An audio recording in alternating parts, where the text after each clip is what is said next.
Colin Freeman is a former chief foreign correspondent of the Sunday Telegraph and is now a freelance foreign affairs journalist. He writes features, comments, and book reviews for the Daily Telegraph, as well as Spectator, The Economist, The National in Abu Dhabi. He contributes regularly to From Our Own Correspondent. I have to say it's one of my favourite programs, one of the few things I still listen to, and does media punditry on foreign affairs. He's the author of three books, and I think you're going to find these absolutely fascinating. Between the Devil and the Deep Blue Sea, The Mission to Rescue the Hostages That the World Forgot, Kidnapped, Life of a Somali Pirate Hostage. That's based on his own experience of being abducted in Somalia in 2008, and The Curse of the Al-Dulaimi Hotel, if I've got Delaney, that correct, yeah. Dulaimi Yeah. Hotel, and Mm. Other Half-Truths from Baghdad is a book of reportage about post-Saddam Iraq. But what we're going to talk about today is his latest book about Ukraine. Of course, it's called The Mad and the Brave, The Untold Story of Ukraine's Foreign Legion. And I have to say, I've dipped into it. I'm halfway through a full read. It is an extraordinarily interesting book, and we probably have quite a few people we know in common as well, which we'll come to in a minute. Before we do jump in, thank you to everyone who supports the channel through Patreon, Buy Me Coffee, and of course, everyone who is subscribed, adds comments, etc. In the current climate and with the current algorithms, it's a huge assistance for anyone who engages with the content, shares it around with friends, family, and acquaintances, because I do believe that some of this content is extremely important to reach a larger audience. Colin, I'm absolutely delighted and privileged to have you on the channel. Good morning. Thank you Well, for having me. no, it's a huge pleasure. We've had an interesting little warm-up chat as well, so I'm looking forward to this. Well, let's start with the book. You've had conversations with numerous volunteers, both within Ukraine and back in Britain, when people are on R&R or have served their sort of term, as it were. What prompted you? I mean, apart from this being maybe one of the biggest stories of the 21st century, what prompted you to write this particular book and base it on foreign volunteers? Well, it's a number of things, really. As you said, I've written several books before on foreign affairs, broadly speaking. And when the Ukraine war started, I was reporting from Ukraine for the Daily Telegraph, and I was keen inevitably to think of a book that I could do, but in this particular case, I wasn't going to do a book as seen from the perspective of Ukrainians because I don't speak the language. Also, which means you have to use translators, which slows things down a lot, and you lose a lot of nuance. Also, Ukrainians, they're a very literate society, both in their own language and many in English as well. And I was anticipating that a lot of Ukrainian literature and books would be coming out, and many of them, would get published in the West, and that Western publishers in the UK or elsewhere would probably prefer a book from, the pen of a Ukrainian rather than someone like me. But one thing that did occur to me was that because we had a large number of foreign military volunteers coming in to fight for President Zelensky's International Legion, which he created on day three of the war, that there was, this was a conflict that would be where there would be Western witnesses to what happened as well.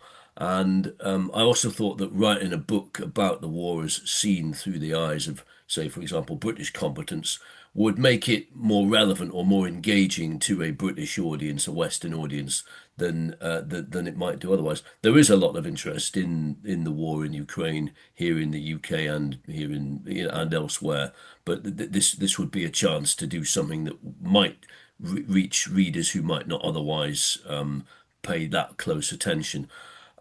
Basically, if you are writing accounts of the Battle of Kiev as seen through the eyes of Dave from Essex or Bill from Alabama or something like that, that's going to be a very different perspective from the Ukrainians. And then there's also just the whole concept of not only are they witnessing this incredible, what seems like prototype World War III battle, but there's also that sort of fish out of water element of it, that these are people who one day were leading quiet civilian lives back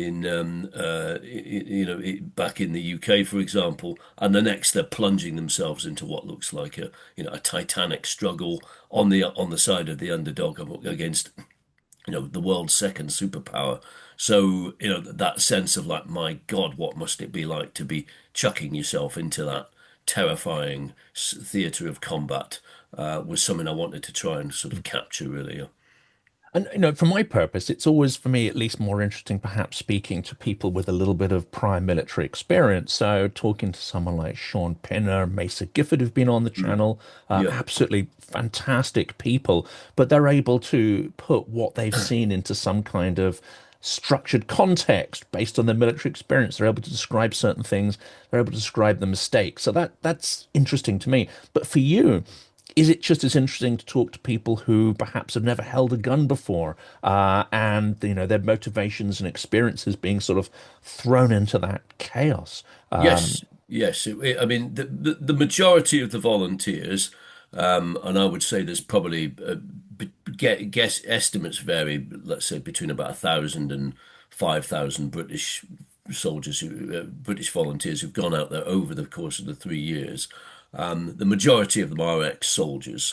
And so when they go into combat, even in Ukraine, when it's up against a peer army for the first time, i.e., the Russians who hold all the aces, this is not like being in a deployment in Iraq or Afghanistan where they have the upper hand technically and they've got air support and helicopter evac and all that. Nonetheless, as ex-soldiers, that they know what they're doing to a certain extent. There are a minority of people among the volunteers who have no combat experience whatsoever, and I was fascinated to know how they got on. And there's one guy in the book, Douglas Cartner. He's a tractor engineer from Scotland. Wanted to join the army as a lad, but couldn't do for various health reasons. That was his dream gone, and I think he then settled down as a tractor engineer. Never really quite happy with that life. I think often thinking, how would things have been if I'd become a power or a Royal Marine or whatever? That was what I really wanted in life. And then the Ukraine war comes along, and he thinks, is this the chance? Do I do it? But it's also very much a now or never decision. Because he had no idea when the war was going to end or whether something might happen that meant that it was no longer possible for foreigners to go and volunteer. So, people who made this momentous decision didn't really have the luxury of time. They had to get on with it and do it. So he went off out there. As I say, he didn't have any military experience. But he basically self-taught himself. He downloaded online field manuals about combat. He watched YouTube videos. There aren't kind of quite TED Talk videos out there of how to, fight, storm a house or how to cope in an infantry battle in open ground or woodland. But there Yes, are a maybe in lot. Ukrainian there's some interesting stuff, Well, but of yeah, course he but doesn't don't have access no, to but that. there are quite a lot of combat videos of informal ones, and it seems to be a testament to what you can do in terms of kind of a self-taught online combat course. And so he picked up a lot from that. He also, I think, was quite careful when he was out there to when I think he started off as a sort of doing medical aid and so on, and from then on got to know various people who are actually doing proper combat or working as combat medics. So you're sort of gradually getting closer to the front lines. He said rather than pretending, as a few volunteers did, to have some inflated military experience or SAS experience, which he didn't have. He was just honest. He said, "Look, I've never fought before," and people I think appreciated that. And he gradually, he went out there on the front lines early on. I think was posted somewhere initially where I don't think he kind of quite appreciate how chaotic it was. And most people are just left to their own devices a lot of the time. There's no commander saying, point your weapon this direction, do this, do that.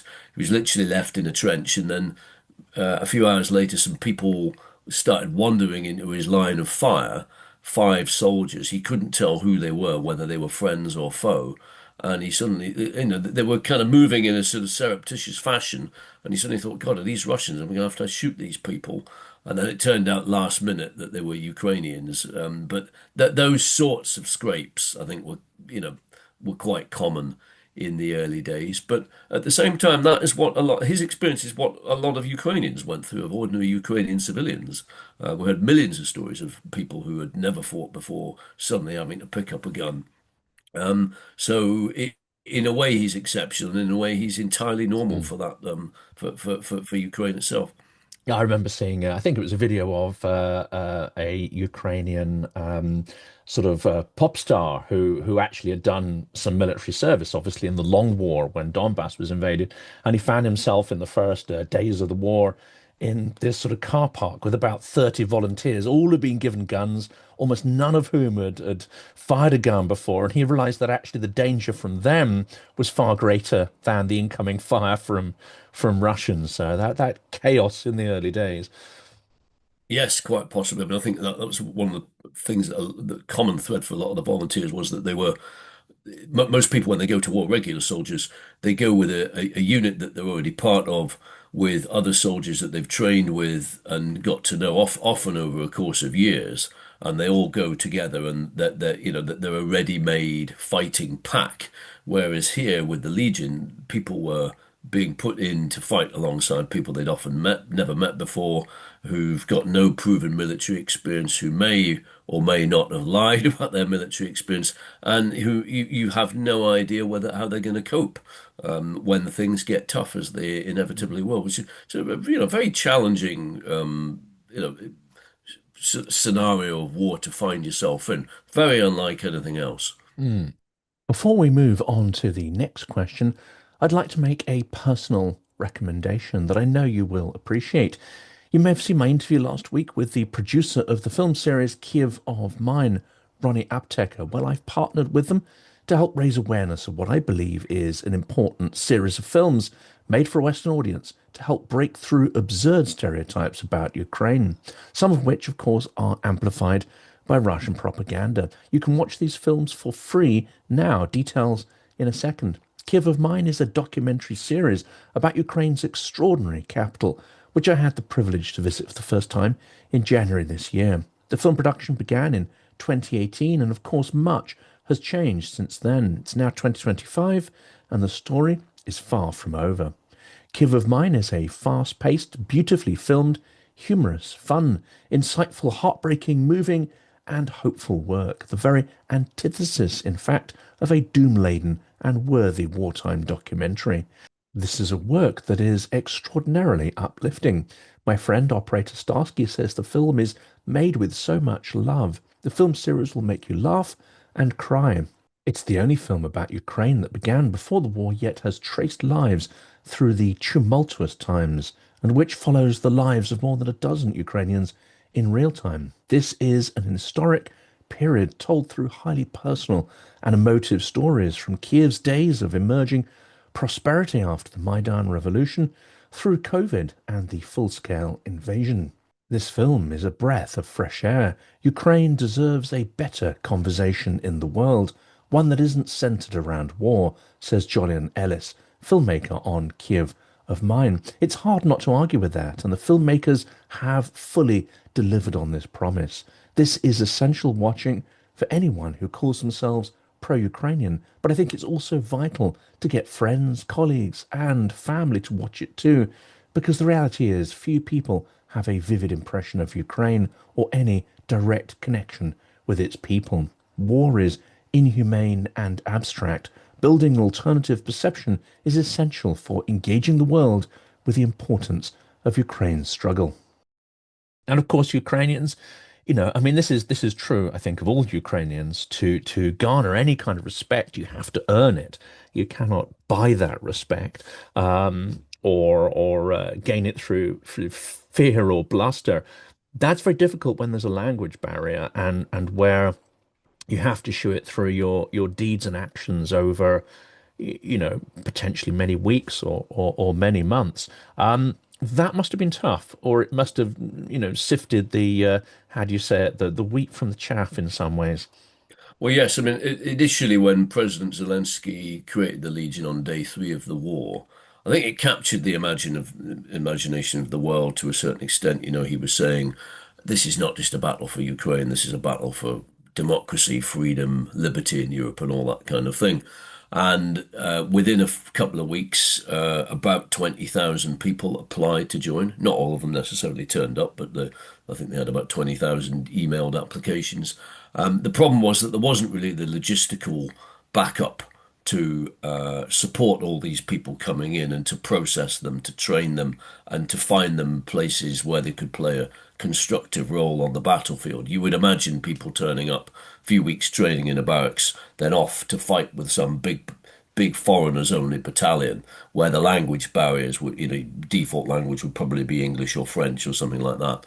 And there wasn't really the organizational capacity to do that. And so a lot of the people who turned up to fight for the Legion ended up languishing in barracks for weeks or even months on end without any real prospect of being deployed anywhere. They started getting frustrated. A lot of them then ended up bypassing the Legion altogether and forming informal relationships through a friend of a friend or a comrade of a comrade with somebody who knew a commander who was willing to have foreigners in, under Yeah. certain conditions. But that meant they were there very much on trial.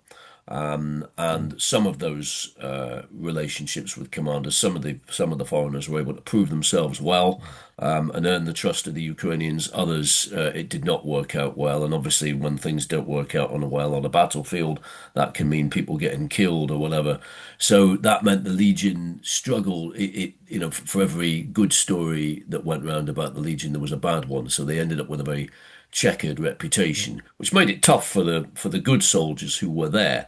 And also the language barrier was huge. If you're in a trench or in any combat theatre and you've got some Ukrainian yelling at you, don't stand on there, that's a landmine, or watch out, there's a Russian coming in from the right, and you don't understand Ukrainian fluently, you're going to be in trouble. You can see why it's going to be difficult. You can't expect to have an interpreter on hand everywhere. And that's for basic commands, let alone explaining the nuances of a complex battle plan with all its contingencies. So that was really something that I don't think anybody had really thought through very, very carefully at the beginning. And what it did mean was that for a lot of the foreign fighters, they didn't. Once word went round that the Legion were often slightly checkered, and that some of the people were inflating their claims of combat ability or whatever. It meant that a lot of the Ukrainian commanders were a bit reluctant to take them, and that was quite hard. If you come out to risk your life somewhere, and then you're suddenly finding people saying, "No, sorry, we don't really want you, mate. You might as well go home." That's a difficult thing to Mm. take, and also at times there was a sense that sometimes the Ukrainians were using them as cannon fodder, which they That was may going or to may be not have my been my doing. next Yeah. question because there's Mm. there's numerous stories about that. To an extent, again, it's rumored that the Russian legions who've come to fight for Ukraine may have been treated in a similar fashion, put in a particularly hot place to solve a Yeah. fairly intractable problem. Yes, I mean, certainly you've had two legions of predominantly Russian citizens who have been used. I think more I think from around the summer of 2023, they started appearing and they were used for incursions into Russia. I would imagine that most of those guys, I mean, a lot of them were from pretty checkered backgrounds.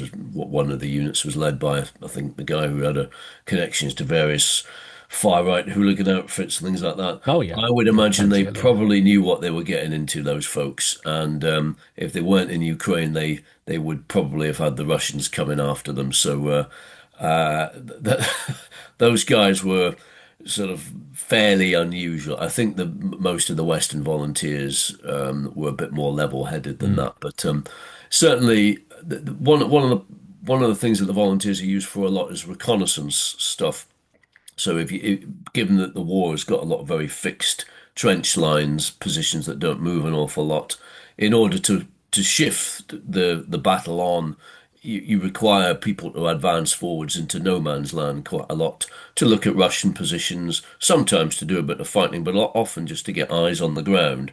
And that often is a process of sort of walking and probing as far as you can until something bites back and you get spotted. And that was something that the volunteers often wanted to do because it meant being proactive and meant, actually getting stuck into the fight a bit, which was what they were there to do. They didn't want to just come sit and guard a trench and just get shelled passively. But it also meant that there were times when they might be felt that they were being sent in to get as far to the point where the Russians would shoot back, and that might be a point where they couldn't then return. And it's easy to imagine that, yeah, they might be being used as experimental deployments to see where the weaknesses and the strong points were on the front lines of the Russians, and that yes, that in a sense that is another way of describing them as cannon fodder, potentially deployable units. So, yeah, the paranoia that used to go around a lot among the foreigners, I think, was quite a difficult thing to have, definitely, and again made it a much more difficult war to fight than many conventional ones.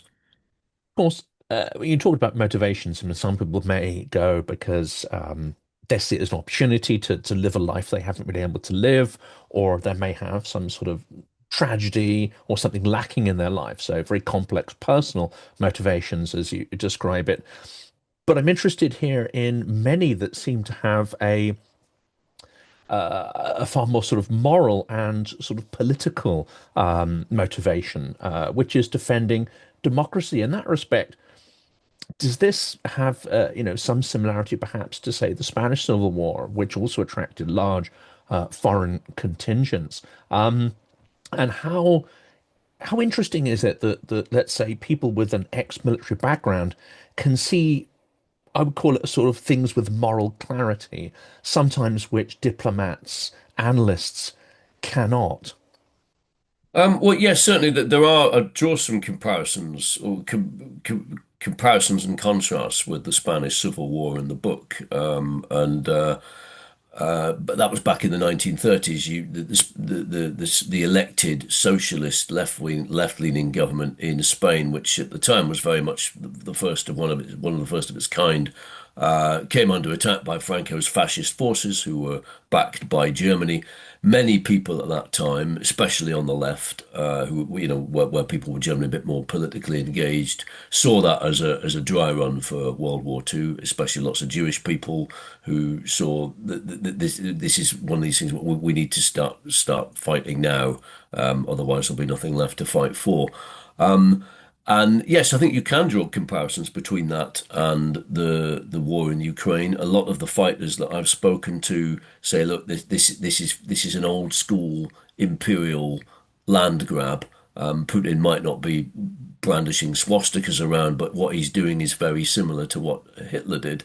He's going and stealing other people's land and attacking defenseless democracies that don't have the ability to fight back.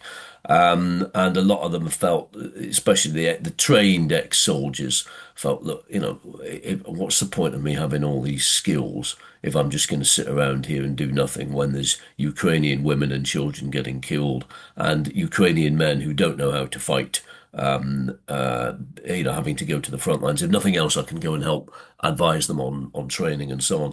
So but most of them would not, this was they saw it very much as a one-off. This was, if ever there was a morally clear war, this was going to be it in their lifetimes. These are not people who would have gone off and got involved in a religious conflict or an ethnic conflict or some conflict where there seemed to be a lot of blame on either side. This was a pretty rare occasion, and most of them would say, like, we haven't seen anything like this since World War II. The big difference, I think, between Ukraine and Spain and the Spanish Civil War is that in the Spanish Civil War, I mean, a lot of the volunteers, around about three-quarters, were members of communist parties who often organise in their home countries, in the UK or elsewhere, who often organised for the logistics and for their people to go out. And there may have been a certain degree of group pressure to go off and do your bit for the socialist cause within those communist parties, which were often very kind of tight knit in those days. And so on. But in the Ukraine conflict, everybody who goes out tends to make the decision entirely on their own, and often actually in the teeth of objections from their friends and family and other people who sort of say, "Look, you're crazy to go out there; you'll get killed." So it's they're two very different conflicts. One, I would. It's funny that the Spanish Civil War. A lot of people view it through sort of rose-tinted spectacles. Ken Loach has made a film about it, Land of Freedom. It's a very romantic story. The Ukraine War, a lot of the narrative about the foreign volunteers is that they include adventurers and Walter Mitty's and fantasists and people who are out there for thrills. I don't think that's really fair. I think in both cases, probably people went out partly for the cause, but also partly because they wanted a bit of drama and excitement in their lives. You just don't get that narrative in the Spanish Civil War because it was all officially for the, for the glory of socialism and the anti-fascist cause. And of course, history tends to weed out some of the more photographs and accounts that convey the horror. Whereas Mm. now we have plenty of accounts that are really relaying the horror and some very articulate voices like Sean Pinner. This Yeah. is the next topic I want to come to. I mean, there are various risks. One is not being utilized, which can be frustration, but being sort of wounded, killed, but captured. And out of those, captured is not good because we now know what the Russians do with captured soldiers. And I have to say, it's we focus on that as if they're meted out with special treatment. Unfortunately, that's not the case, is it? I mean, yes, they may be manipulated and used for some kind of media advantage, but the torture of prisoners of all ages and all genders is the default. Actually, it seems in Russian captivity. Yes, that's right. Well, there are three examples of people being caught um, uh, and taken prisoner by the Russians in the book. Three accounts, and they all have very similar um, stories in a way, which suggests that there's a certain systematic treatment of people who end up being taken Russian prisoner.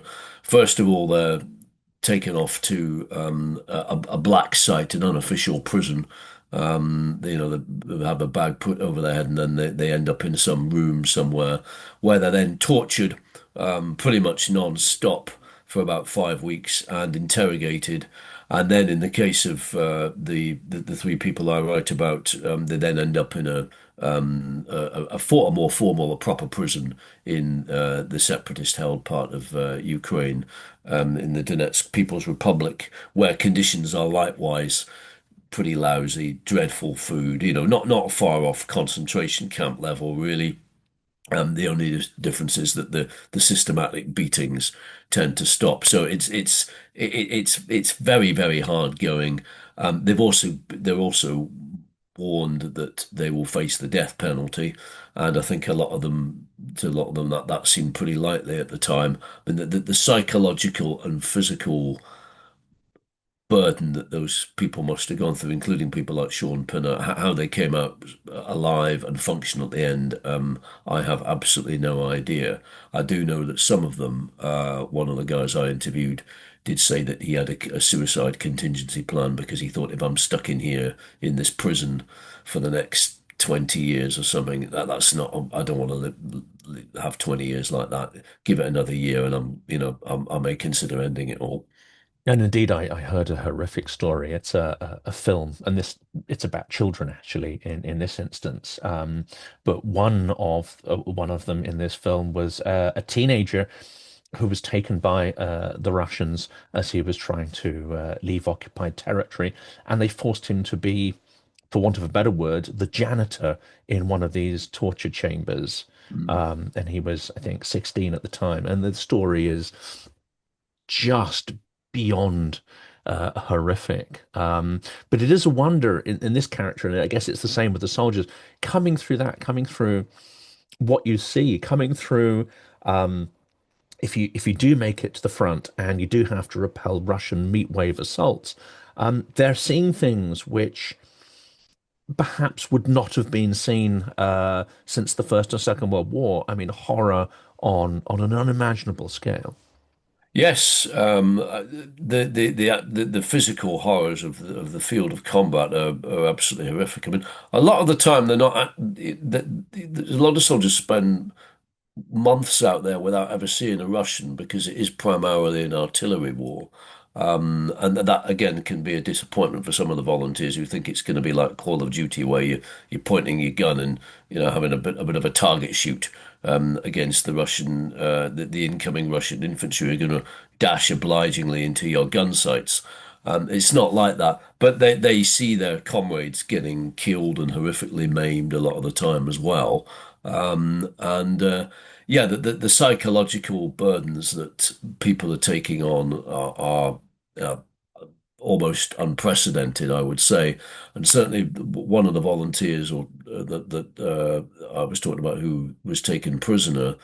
I think when he came back to the UK, there wasn't really much help available to him. I mean, as a volunteer in the Ukrainian military, because the UK government doesn't officially sanction people going out there, you're not accorded any automatic help or anything like that.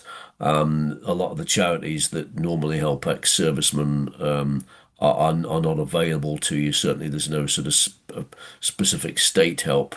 And I think even if there was, there isn't any kind of institutional capacity really for having counselors or anything like that who can sort of to whom you can tell that sort of story of being tortured by the Russians because it's never happened in the history of the British Army since World War II. I don't think that's the last time we would have had people go undergoing those sorts of ordeals.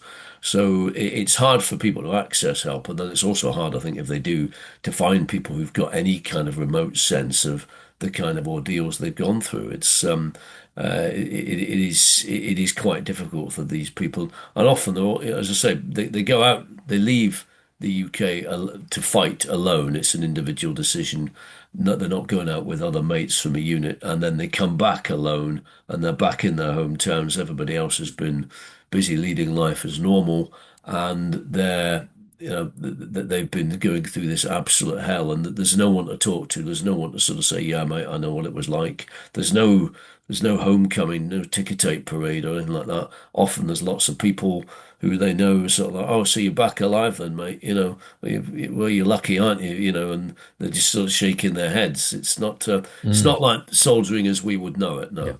And even worse, maybe some people are sucked into Russian disinformation narratives. So you come back feeling you've done something moral, even if you don't expect people to fully understand. You may be met with, Russian inspired lies and a perversion of reality. Well, one of the guys, Andrew Hill, he went home after being captured and enduring a pretty grim time in captivity. He was also shot, so he had only one arm that was properly operational at the time. And yeah, he'd been in the news quite a bit, featuring on Russian propaganda videos when he was captured, appearing in court and things like that. So he was well known in the small suburb of Plymouth where he lives, and I don't think he really liked the celebrity. It was not fame. It was unwanted celebrity. He would, sometimes he'd get people coming up to him and saying, "Hi Andrew, yeah, good to have you back. Well done, mate," and all that. That was fine. But if he went for a pint in the pub, sometimes just to kind of relax on his own, he'd get people coming up to him. And some of them would just be like curious about the story, which could be a bit of a pain, but maybe managed with that. Although I think by this stage he was very, very heartily tired of saying what had happened to him, but not least because he'd had I think, a 3-week debrief by the counter-terrorism police who wanted to know everything about the people who had tortured him. But so you had this sort of curious onlookers, and then you also, yeah, he said he had a few people coming up and saying, I don't even believe you were out there. It's all a Western propaganda thing that this legion doesn't exist and you're making this story up. And a couple of times he said there were people who were sort of a little bit borderline aggressive. And especially if they're peddling that kind of weird narrative, you think like, what's this person going to do next? And that was quite hard for him, especially when he's only got one fighting arm as well. And I Yes. think in Yeah. the end, he just started avoiding the pub altogether. Mm. So yeah, I suspect that experience was probably perhaps the extreme end of it, but most volunteers have had variations of that, definitely, yeah. And there's this fantastic phrase, which actually I think leads to more of a sort of geopolitical analysis here as well, which is you argue that a more organized, foreign legion contingent, which maybe had some organizational backing from the West, who are, after all, partners of Ukraine, could have led to a far more militarily effective unit. I think it's interesting why that hasn't happened. One could perhaps say that, if we were prepared to put together an air force, for instance, of foreign volunteers, then the Ukrainian skies could have been protected far, far better as well. This is quite an interesting area of, I wouldn't call it necessarily appeasement, but sort of coercive control by Russia to an extent, which perhaps if it wasn't the world's largest nuclear power, we might have done more to help arm Ukraine conventionally and support the volunteers who are coming from Western countries. Yes, well, I mean, in the arguments to and before pro and against arming Ukraine are fairly well rehearsed, and there was always this risk that if we give them certain weapons, that might lead Vladimir Putin to escalate. But I do make the point in the book, or I ponder the question rather, because I'm not a military expert, but I ponder the question rhetorically about whether more support for the Legion might have made informally or discreetly at arm's length from the West might have made a bit more difference. And because I think that the problem with the Legion had it was not lack of volunteers, it was lack of organization and logistics and everything else that I was explaining earlier on in the program. And had there been a bit more discreet help from the West, particularly, sending over a few recruiting discreetly a few experienced ex-soldiers who could act as the Legion's commanders and logisticians in chief, and also weeding out the bad apples and just doing everything a bit more systematically. You wouldn't have necessarily had to do it in Ukraine. You could have done it in somewhere like Poland, perhaps, where after all we are already training Ukrainian troops. It's not like it's a total sea change of operation. I think if you had managed to have something that made the Legion a bit more streamlined and a bit more effective, and had been able to create battalions that could have fought on their own, especially, I think the Legion would then have generated much better headlines. You'd have had less of the stuff about the crazies and the Walter Mitties, and perhaps a few more stories about legions liberating villages. And it wouldn't just be Britons and Americans. There were people from 52 different nations taking part, so it would have been easy to sort of craft a message that way. And had that happened a bit more, had there been some more good news stories, that would in turn have attracted more volunteers. And I think rather than a legion that was maybe 20,000 at most, you might have ended up with a legion of 50 or 100,000. By comparison, 35,000 joined went to fight for the International Brigade in Spain, and that was at a time when foreign travel was far harder. And also, actually, 35,000, roughly the same figure, went to fight for Islamic State when that was going. And again, that going and joining Islamic State was not easy. You had all kinds of people trying to stop you and throw you in jail. So, and yet the Ukrainian war, perhaps the one that you would expect that by far the most people to go to, that is captured the imaginations of people truly worldwide at a time when anyone can get on a plane pretty much from anywhere. That's not managed to attract the same amount of people. So yeah, I do think that when you look at the numbers, there is perhaps a bit of a lost opportunity there, and it's partly down. I think you can make a case that somebody in Western governments in Britain, Poland, France should have been perhaps thinking a bit more imaginatively about this and thinking, how can we tap into this willingness of a lot of our ex-soldiers to go and fight? How can we do this? And because this can be done in a relatively deniable fashion, where it's like, sorry, these are volunteers going as wherever they want. And I think it would have been hard for Putin to really have treated that as some Article 5 style escalation. I think in some ways he's expecting us to do these things, and whatever happens, we're going to be blamed anyway, Well, exactly. Yeah. by a fairly paranoid regime. So you might as Yeah. well do the things that they're accusing you Well, of exactly. doing. And look at Wagner. At Wagner, you always. I'm not comparing the Legion to Wagner, Putin's mercenary force, but he always says that these are just patriotic citizens off doing private business, nothing to do with us, nothing to do with the Kremlin. So, if he really had complained, you could have thrown that one back at him and said, "Well, these are people off doing exactly the same." And it would also, unlike what he says, it would have also had the ring of truth. Yeah, I mean, the entire invasion of Crimea and Donbass, conducted in a similar fashion. Yeah. Yes, coercing some locals or using informal networks of mafia, but a hardcore of, I would say, people who've been told to go or Mm. quite happy to go, but with strong, state connections.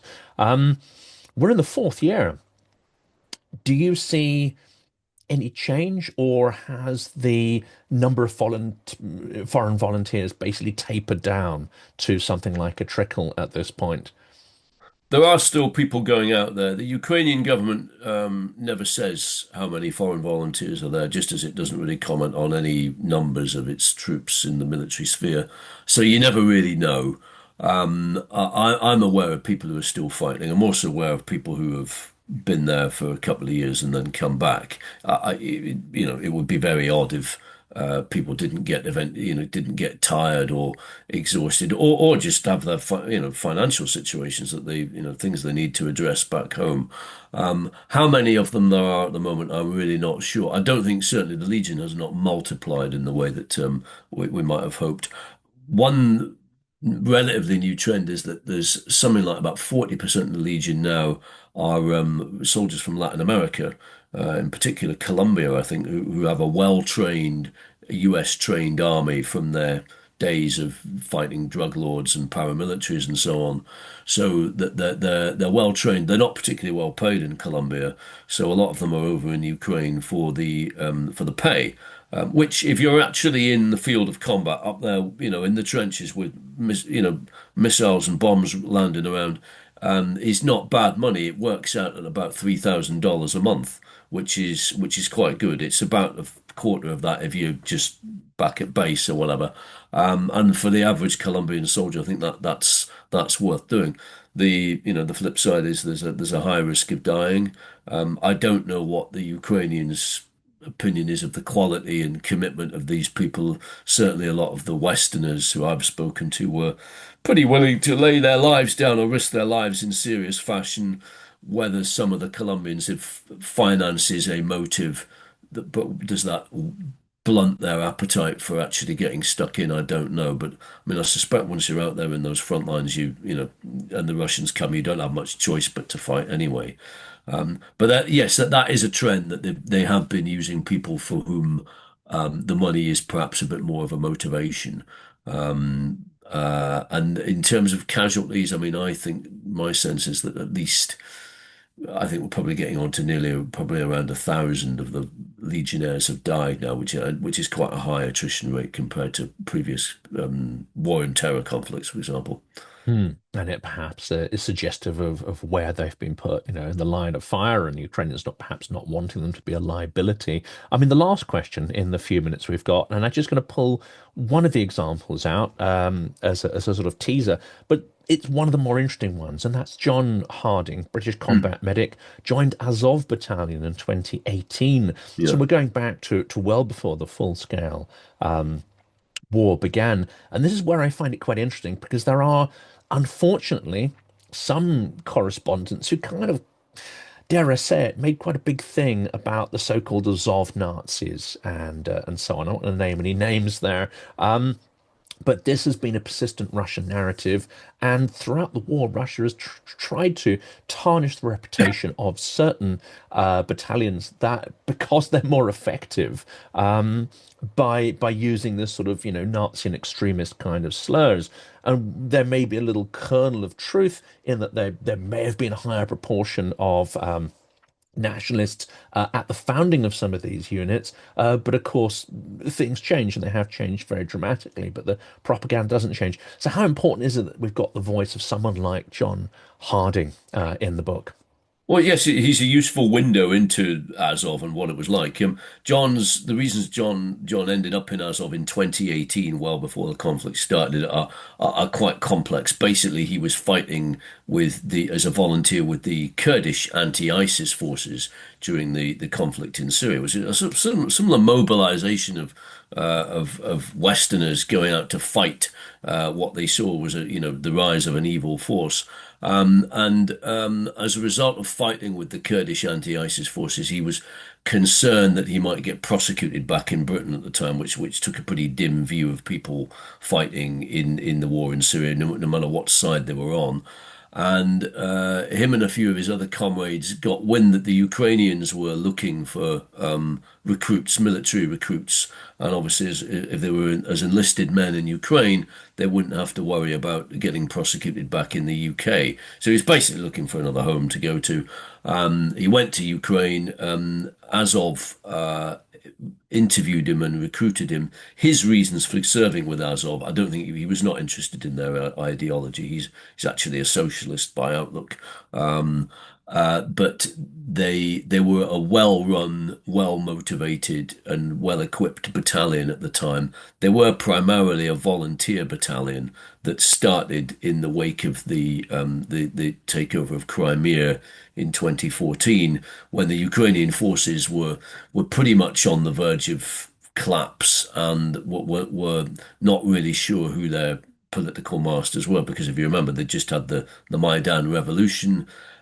New pro-Western people were in charge of the government nominally, but nobody really knew who was necessarily in charge of the armed forces, which had a lot of Russian sympathizers within them.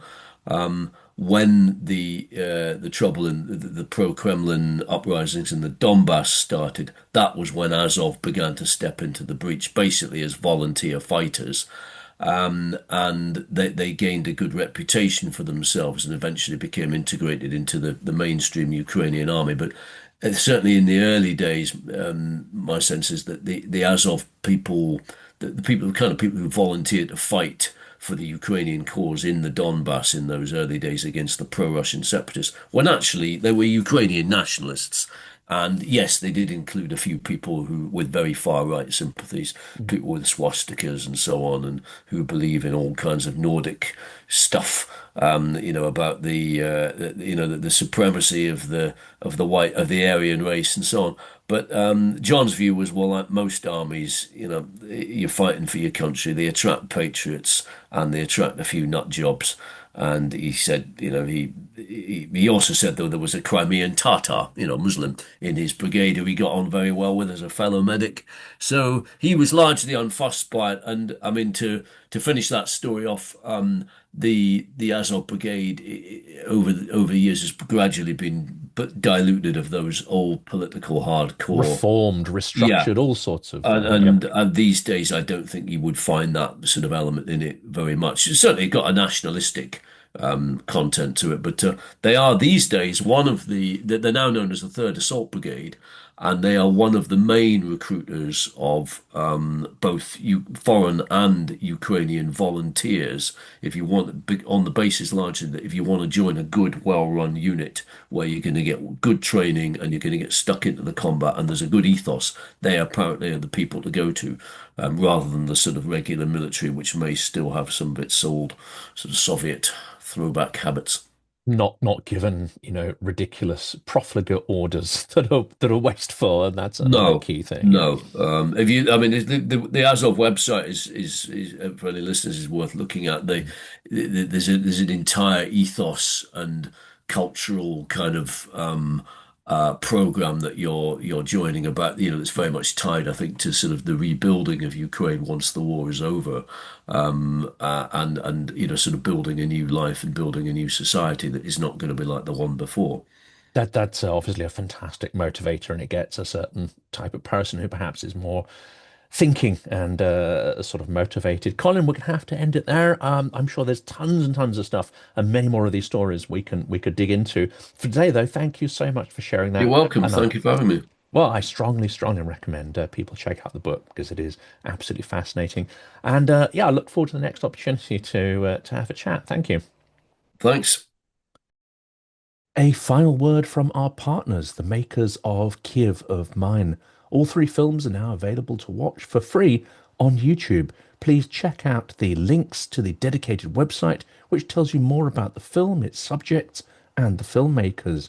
Also, in the description is a link to the YouTube channel where you can watch the films now. Do let us know in the comments what you think of them and if they inspire you as much as they have inspired me.